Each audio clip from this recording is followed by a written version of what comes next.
Queste kermesse hanno dietro un lavoro lungo praticamente un anno.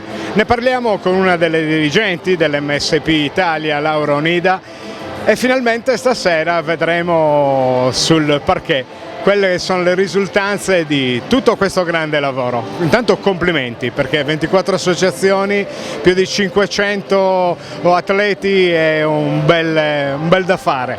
Sì, siamo felici e orgogliosi di questa manifestazione che dà i suoi frutti dopo un anno di lavoro. Le associazioni ci seguono e siamo contenti del lavoro che facciamo e con loro che collaborano assolutamente in tutto e per tutto.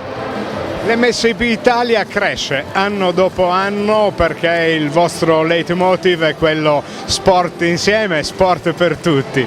Sì, è vero, sport per tutti soprattutto. Questa manifestazione nasce completamente gratuita non solo per le nostre associazioni ma per il pubblico, ed è una cosa importante perché per loro a volte, soprattutto per i genitori e le famiglie, è difficile seguire gli atleti in questi eventi che spesso vengono svolti lontano da casa con dei costi importanti, e noi invece questa la facciamo per loro, tutto gratis per tutti.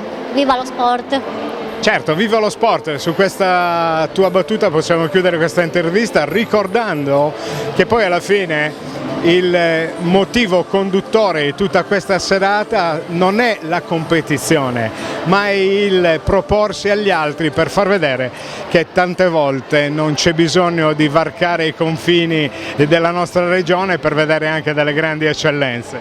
È vero, soprattutto dare sfogo a queste piccole atlete, perché abbiamo delle atlete che vanno dai 3 anni fino alle signore di 70 e più anni, ed è divertirsi, il leitmotiv è divertirsi. Divertirsi insieme a MSP Italia. Grazie Laura Onida. Grazie a voi e buon divertimento.